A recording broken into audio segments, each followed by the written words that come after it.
Welcome, students, to another lecture today with me, William Wright, over Living with Art by Mark Getlein. This is going to be over chapter 13 of that book. This is actually part 2 of chapter 13, and this is the chapter over architecture. I've already posted a video for part 1. This is going to be part 2, and the slides are shared in the classroom. And yeah, you can find the video also posted on my YouTube. So in any case, that first video over the first half, yeah, we're about halfway through the slides, although technically I think this video will be a little quicker. This is over skeleton and skin systems. The first video, just to kind of recap, the first video is over shell systems, which are basically structural, like building systems where the thing it is built with is the same as the what you see on the outside, right? The covering or the finished surface is the same as what it's built with. So stacked up stones, right, that build up walls, you see stones on the outside. Adobe bricks stacked up, covered with adobe on the outside. It's all the same. Log cabins are, a load-bearing construction of a shell system where, the logs are stacked up and you see the logs on the outside. Traditional brick buildings where the bricks are just directly stacked up, those are going to be shell systems. But in any case, yeah, that's where the building material and the exterior are the same. This second slideshow is going to actually cover skeleton and skin systems, which are systems where there's a support frame that is then covered with some sort of fragile sheath or skin. So the exterior thing that you're seeing would be too weak typically to hold up its own structure. So you just spread it over a set of bamboo poles or bones or just something, some sort of posts that are, a skeletal system that they, then covered in like a fabric or a hide or something like that. So really, this is almost, even though a large part of history is shell systems, the original structures that most human civilizations came up with were some sort of skeleton and skin systems. So like tents, teepees, huts, things like that, where there's poles on the inside and then again hide or fabric of some sort stretched over that, or even fibers. Plant fibers are stretched over plant-based structures. But in any case, yeah, so that's like actually skeleton and skin systems are almost, the standard for a large part of human history, right? The beginning of architecture. But then once more stable and like long-lasting civilizations that aren't nomadic anymore, they start figuring out how to build bigger and stronger buildings using shell systems. We see a long time where it's largely shell system, but then skeleton and skin systems come back as technology develops. We get into the 19th century, have the Industrial Revolution, and materials start to become more, advanced. We start to see almost a comeback, and skeleton and skin systems become to be preferred again. So yeah, here are all the ones we're going to talk about. So let's dig into the first one, cast iron construction, is basically it's figured out when we've already been through the Iron Age, which is like pre-Roman into the Roman era, which is just figuring out how to use iron. But what they figure out is they can mix iron, they can create an iron alloy, which is a metallic substance made of iron and carbon. They change the levels of carbon and it allows it to be kind of manipulated in different ways. And what they figure out with cast iron is it's got a higher carbon content, which will be hard but brittle, but it allows it to be shaped by casting, right? You can basically turn it into liquid, pour it into a mold, and it will take a shape. And you do this, rather than hammering or beating, right? And I imagine cast iron would probably be easier to forge as well. So you beat it into shape and stuff like that, but it's not like a cold manipulation. It's too hard to do that. But so basically, yeah, they pour it in, they make the shapes, and then they stack up these shapes. But in any case, they use cast iron to build, one of the most famous cast iron buildings is the Crystal Palace in Hyde Park, London. It covered more than 17 acres. It was 1,851 feet long with an interior height of 128 feet, 128 feet tall. That's in the interior hall. So basically, they knew they could stack up. They get posts or systems, and then they make iron arches, and they can make great big archways and hallways. It only took 16 weeks. That's the other thing is, we see massive structures built in the Gothic era, but they take literally, in some cases, like centuries, definitely decades. But in any case, the Crystal Palace was built in 16 weeks. It's almost 1 million square feet of exhibition space. Over 14,000 exhibitors and retailers from around the world could come to this space. And essentially, yeah, it's iron that they could use to build this massive, hall and just like many uh, layered types of building, many halls, many stories. And in any case, it was all built out of iron and then just covered in glass. And that's where it gets its name, the Crystal Palace. They could build it with iron and then sheath it in glass. So the skeleton was iron, cast iron. The sheath was glass, or some sort of other thinner metal or lighter paneling or something like that. But the big thing was that these cast iron structures could support like basically see-through sheath systems. I can't imagine they could build this in Texas. The hail would be terrifying. But in any case, yeah, we see they can do all sorts of amazing things with these large cast iron building materials. They literally have trees growing inside. They have fountains inside. Pretty amazing. However, it was a short-lived, initial like massive thing that was built. What year did they say it was built? Oh, it doesn't say. Well, it was built in the late 1800s, but it was destroyed by 1936. It actually caught fire. I'm not sure how a building made of glass and iron can be so flammable, but it goes up in flames. It is no longer really usable, and it goes away. There's a legacy of it now in uh, what's the name of it? There's like Covent Garden in London is like a smaller version of this. But in any case, yeah, this Crystal Palace. There's also a version of this. It's got to be based on it. On your way into Dallas, you can see a cast iron version. It's the World Trade Center of Dallas. One of the buildings is very similar to this. I'm not sure it's exactly supposed to be a copy, but it's so similar. It's pretty amazing. But yeah, they're cast iron structures. Yeah, just built out of molded iron. The other most famous cast iron structure would be, of course, the Eiffel Tower. Now, it does not have a skin, right? It does not have a sheath. It is just the iron portion of it, but it's still pretty. It's mostly just so you could see into it. And now there are things that interior spaces you can go into and move up, like the elevators and things like that. But in any case, yeah, the Eiffel Tower, the other most famous cast iron construction. But what they figure out once they've worked through cast iron building, they fabricate and build these massive halls. The other kind of building style that starts to take shape by the mid 19th century.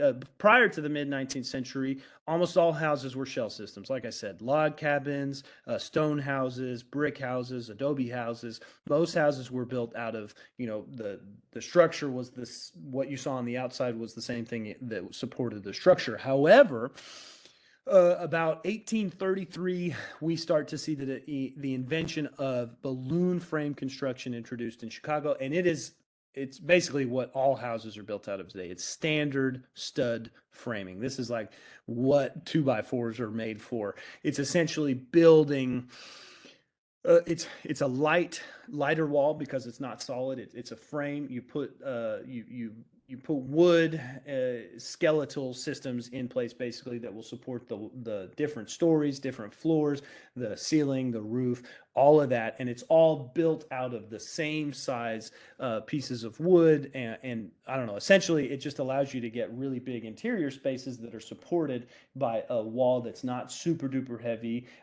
They can build an entire wall or set of walls in a day, right? It's not stacking bricks that takes like weeks and weeks.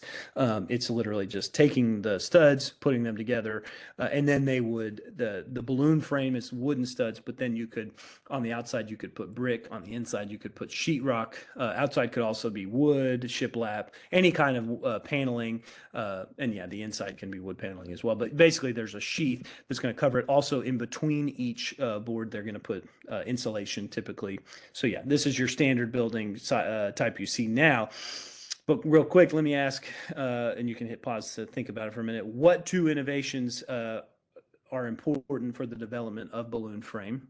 And again, think about it, hit pause. The two that I always list as the most important, number one is improved methods for milling lumber, right? So the 2x4 being able to be milled and be, exactly the same every time, right? And straight and consistent. That milling becomes very important. It's not just rough cut logs. And then the other one is, of course, mass produced nails and then eventually screws too. Of course, these are things that allow you to put the wood together in a way that will stay together, right? So mass producing nails and screws allows for this creation. Now, like I said, that's how most houses are built now, but also they figure out based on balloon frame construction that they can continue to build story on story on story if they do the materials right. But essentially, something to think about is that multi-story buildings have been around since the Roman Empire, right? Pyramids, technically ziggurats, the stepped pyramids of the Mayans. Those are all multi-story buildings, but a straight up and down building that has many stories was not developed. The true skyscraper was not developed until the late 19th century, and they often consider the Wainwright building, built in 1890 to 91. It's considered the first genuinely modern building. It's in St. Louis, and it's like a true skyscraper. It's a straight up and down. It's not a step structure, and it has several stories. And this makes it the first like skyscraper, I guess, or first modern building. And let me ask again, what two more innovations or inventions are required for the development of these skyscrapers? Again, think to yourself, and remember that it's kind of based on balloon frame construction, but then what other things were happening in the Industrial Revolution that allowed them to make great big, massive, now over 1,000 foot in some cases, skyscrapers around the world. Well, at the end of the 19th century, they invented two things. Number one, steel frame construction, which is basically just figuring out how to make steel, which is another metal alloy that's super strong. They can literally, build the entire side of, like the Twin Towers were built out of like beams that went all the way to the top, and then could be side to side to support floors, right? And bolted together, right? You think about like metal screws and bolts and nuts that will hold together steel frames and not allow them to move. Yeah, that's the big thing. It's basically balloon frame construction, but made out of steel. And then, of course, the other thing that made them, this is a more practical thing that, they didn't really want 100-story buildings when they would have had to take 99 flights of stairs. So once they figured out how to create an elevator, which is like a pulley system where basically you get in a box and a cable is going to pull you up or lower you down, you don't have to take the steps anymore. That was pretty important for the invention of the skyscraper. So steel frame construction and the elevator. Now, moving off of that, pretty much covers our types of skeleton and sheath systems in a way. Maybe not exactly, but let's talk about some other types of building systems. And in this case, we're going to talk about bridges. We already talked about the Romans inventing arcades for bridges, but we also get suspension bridges, which is a structural system most commonly used in bridges, in bridge construction, in which the weight of the structure is suspended by steel cables supported by upright pylons. Essentially, the bridge is a hanging bridge, right, hung down from these smaller steel cables that are attached to large steel cables strung between pylons. That these pylons, like this is the Golden Gate, these pylons go way down into the ocean floor, not just through the water, but into the ground. Under the ocean floor, and these pylons support these massive steel cables that then support the cables that support the bridge, right? So this is a suspension bridge invented as we get through the Industrial Revolution, and beyond this, we also have cable-stayed systems. So suspension bridges are built for just really long expanses, really wide expanses, versus cable-stayed structures. They basically figured out in the 20th century that they could just replace the pylons by single vertical masts or towers. And then instead of having cable run between each one, they could just have more of them. And from each mast, they could just put the steel cables. Oh, no, sorry. I messed that up. Oop. Don't know how that happened. Whoop. Okay, they basically figured out that you could get you could just put the steel cables instead of connecting them to the really large steel cables. You could just connect the cables directly to the masts, and it was optimal for spanning shorter distances over the long distances of suspension bridges. In any case, yeah, one of the most famous cable stayed bridges in the world is actually right here in the Metroplex. It's in Dallas. The Margaret Hunt Hill Bridge is designed by Santiago Calatrava, and it's an arched mast that then has the cables stayed, that are holding the bridge up. And it has all this cool, like, kind of geometric, like the twist, the cables move as they create this sort of twist in the aesthetic as they attach to the arch. I wish I remembered my trigonometry and calculus so I could talk about. I know it's an ellipse, and it's creating these like this sort of graduated spin or curve on the cables, but I wish I knew the terms better for all this. But in any case, yeah, it's a cable-stayed bridge built by Calatrava, designed by Calatrava. In addition to this, we also have other structural systems. A geodesic dome comes to be created. Basically, it was patented by Buckminster Fuller in 1947. It's a 20th century invention where basically they figure out you could arrange metal rods or any form of skeletal system into a series of triangles that, if you arrange them right, will create a dome in and of themselves. So it's not about bricks, it's as much as it is about the triangles. So you've got the original arch dome, you've got the corbelled arch dome, and then now we have the geodesic dome, which is the series of triangles patterned to create a bubble-like structure.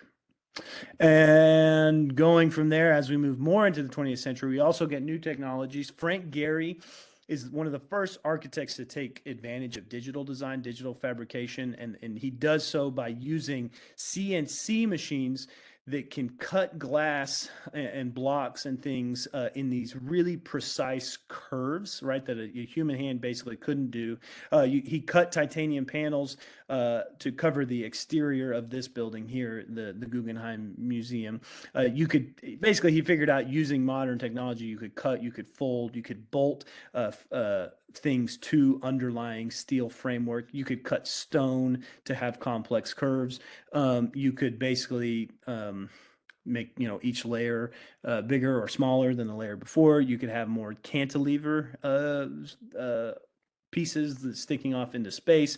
And basically the main technology they used for all of this new modern architecture is the CNC technology. It's called computer numerical control. It's basically a computer converting geometry in space into a series of numbers in space that then a cutter will essentially remove the excess and just create this space, or create this shape that is as abstract or as as curvilinear, as natural and organic as you can get. The numbers can be considered to be coordinates of a graph, right? They control the movement of a cutter. Here, I'll show you what this actually looks like. So basically, he made all the parts of this building, the Guggenheim, by putting them into the computer and then telling the router or the CNC cutter machine to cut out those shapes from the solid blocks of material or the sheets of material. And what's really cool, we'll talk about that more in a second, what I was going to say about the size of things. But yeah, they could just set up these perfect curves. Sometimes I've used CNC routers that can go up and down, side to side, up and back and forth, but they also have ones that can curve and go under, they can shape. Lots of modern, especially large scale modern, like this ship of this hull of a ship, they're cut out and created by CNC machines. There's a link here you can go to check out. If you go to the slides on the classroom, you can follow this link, see a video about CNC machines. But yeah, it's really highly used. Frank Gehry used it a lot. Shigeru Ban, sorry. He's well known for using this system a lot, and it's it's amazing because you can create these curves in space, plug it in. A human hand could never do the work to get all these curves so precise. Not never, but it would be much more work. But the computer can just crank it right out. The Bond's first famous piece we're going to talk about here is a wooden structure. It's curved geometry. He basically digitally mapped the roof and then again put it in the computer, and the computer cut each section so that the rise and fall of each rib was translated into the instructions for the machine to cut, and the wood was milled to fit these exact curves. Right, it's over 1,800 double curved segments of wood, totaling over 59,000 running feet, each individually fabricated to create the structure.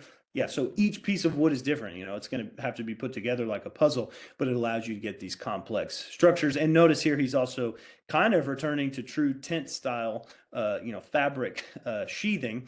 And we see that again here. Zaha Hadid also used CNC machines to cut a structural system that, again, this is what I was going to say. You can take the same shape and adjust it just like 2%, right? And then scoot it over to the left, and then just a 2% more go to the left again. And essentially you can get these perfect like taperings of the exact same shape repeated in space. And that's what we see here in Hadid's architecture. But then, each the internal framework of bent aluminum and steel. Now, this was probably not cut out. This was put into some sort of, it was still a CNC machine, but rather than a cutter, it shaped it. But in any case, it's computer aided design, and then they could put it together and then cover it with panels made of fabric, each zipping tight over the framework of bent aluminum. And it's also built so that it could be very quickly, right? You just number the pieces, you can take it down quickly, put it up quickly, and it can be kind of reset up in a variety of places. It's quick, it's efficient, and the fabric exterior, and it's kind of mimicked here. Just getting into, I think I'd say it's kind of an ironic, like full circle thing with like fabric exteriors like tents. But Kuma's tea house here, it's a double membrane of soft synthetic fabric. There are straps that hold the two, there's like the interior sheath and then the exterior sheath, and there's fabrics that hold them together. And then what I find amazing is what this really is the skeleton system is air. Right, it's air that is pumped into the space between the interior sheath and the exterior sheath, and in 20 minutes, the air literally fills it up and is holding up the walls of the structure. So the skeleton is the air. I find that really cool. But yeah, very modern technology, technological use of these techniques. In any case, now to kind of close, I want to talk about green architecture. While we're at it, why not? The big trends in architecture is trying to figure out how to create healthier and less wasteful human habitats. At the heart, that's what the heart of green architecture is. We see here Renzo Piano. Renzo Piano has a famous pavilion in Fort Worth. You should look that up. It's considered one of the greatest buildings in the world, although it's fairly simple. But in any case, his Academy of Science design here is the roof provides natural insulation. It's got literally like grass growing on the roof. It absorbs rainwater and carries away pollutants. The slopes of the roof act as natural ventilation. The gathering of energy. This is wild. There's a glass canopy under it that catches. It has photovoltaic cells which generate up to 10% of the building's electricity. It's basically somewhat energy efficient. Much of the insulation is also made from blue jeans and concrete that contains fly ash and slag, which is industrial waste that's been turned into concrete. So reusing of materials, recycling, energy efficiency, all that fun stuff. We're still trying to figure it out, but it's pretty cool to see. There's also the U.S. Department of Energy hosts the Solar Decathlon every year. Teams from all over the world, college students, create appealing, energy efficient, and affordable houses. The 2013 winner is the one right here, Team Austria.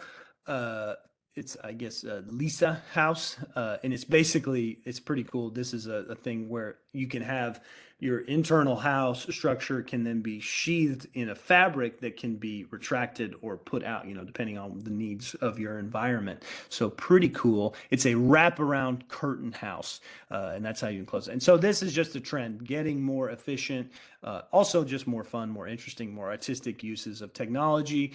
We also have Michael Green Architecture, the Wood Innovation and Design Center in British Columbia is a skyscraper built out of wood, right? Basically, they started to figure out you could build skyscrapers by endowing wood with enough strength to hold up concrete and steel, or to replace concrete and steel by basically gluing together multiple sheets of wood, which is a process called lamination. You can make giant beams that could support the same as a steel beam. If any of you again have watched Fixer Upper and you ever hear Chip say, oh, that beam's not enough. We need a lamb beam in there. Well, that's because he's saying we could get rid of some of the other supports by putting together a laminated beam of wood that will support this broader expanse and, whatever. Again, you could go back and watch that with that context. It's basically wood that's glued together. It's stronger.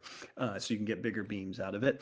There's also structures now that are built out of, in this case, the Hi-Fi building. It's actually made from chopped corn husks and mushroom material. So it's mycelium, a mushroom root material. There is a support frame or a mold that all the stuff is packed into, and then the corn husk degrades. The mushrooms grow, and it actually fills in the skeletal structure. It self-assembles in just a few days. It's basically bricks of mycelium that are growing. Pretty impressive, pretty cool. Yeah, and pretty trendy. Green architecture. Now, real quick, I want to talk about some other architecture. Another Renzo Piano series of buildings that is really cool is the Cultural Center in New Caledonia. Based actually on a lot of the indigenous structures that were there before. I wish we'd had time. I should have covered Gaudi. Was also big on he was a pre-20 or early 20th century architect who was all about like Frank Gehry, like fabricated, not regular forms of architecture. But Renzo Piano is kind of following that trend. New Caledonia is an island of Australia, and it had hut-based, thatch systems of structures before that Renzo Piano based his cultural center structures off of. So pretty cool modern buildings. We already talked, or looked earlier in the slides at Sydney Opera House as a form of architecture kind of based on huts but using ferroconcrete and modern technology. And again, irregularity is a big part of modern architecture. Now, other cool trendy things that we see in modern architecture, prefab houses that you build all the parts for in the factory, you roll them out, and then you put them together, in the field, right? Rather than building the house in the field, you actually put them together in the factory, just plop them down and piece them together out in, the place where they're going to be up. Modular homes is basically like building a house that could then be picked up and moved around. Shipping container homes are a real big form of like kind of prefab and modular home. What else? Oh, this is another solar decathlon structure. This was built in Madrid, Spain. This is the Fab Lab house. It's made of plywood, again, clearly CNC cut. It has solar panels to generate energy. The three structures on top actually gather. The solar panels they follow the sun's path in Madrid, which is crazy cool. The roof, there are three bubbles up here that they're the water heaters that actually absorb solar heat, turn it into warm water. They use it to warm the water. And then the two legs of the structure also contain basically the septic and water, the energy management systems, as well as the water management, I guess, like septic. But yeah, pretty cool house in Spain. Again, clearly made, they designed these shapes in some sort of digital design program and then put it into the CNC router that cut it all perfectly so that each piece, matched. Dang it, that happened again. Sorry, it's when I have the, well, yeah, my video looks crazy here. When I have a link on the picture, it messes things up when I click it. But in any case, yeah, we see this another Shigeru Ban, the Hanover Expo in Hanover, Germany, another CNC routed structure with a fabric exterior. And also another thing that he's been doing is figuring out how to turn paper tubes into building structures. It's another type of recycling. You could basically mold or create columns out of paper tubes and then sheathe them in paper as well, which is an ancient way of making walls and structures in Japanese architecture. You can have various thicknesses and diameters to support bigger structures as you need. But yeah, it's again about recycling paper that can be made waterproof and fire resistant. And he made his own form of curtain wall house that kind of you can cover the structure and be hidden from the elements using these large retractable curtain walls. Pretty neat in Tokyo. Yeah, just more modern architecture. And then I guess I wanted to highlight in closing I think Dan Phillips is here in Texas. There's another video about him. But he's in the hill country and builds structures out of recycled materials. And this actually, to highlight Phillips, but also there's all kinds of artists and architects that are using scrap materials. Here you can see Phillips used old frame samples to create the interior sheathing of his ceiling. He used concrete and glass bottles to create the walls and the windows of the facade of one of the facades of the house. Yeah, if you've ever heard of Earthship Biospheres, I think, or something. Earthship. It's a housing development outside of Taos, New Mexico, that builds houses out of like tires and bottles and concrete, basically. And yeah, there's all kinds of innovative new things that we're doing to create recycled things, and just realizing that there's really no rules as long as you make it structurally supportive. Yeah. That'll cover it. So in any case, I think, yeah, that ends. This is just the vocab review that I put at the end of every slideshow. Wow, this is like solar flares like crazy, or whatever, lens flare. In any case, yes, I am done with this part 2 of chapter 13. I hope you enjoyed it. Let me know if you have any questions, and I'll talk to you later. Thanks.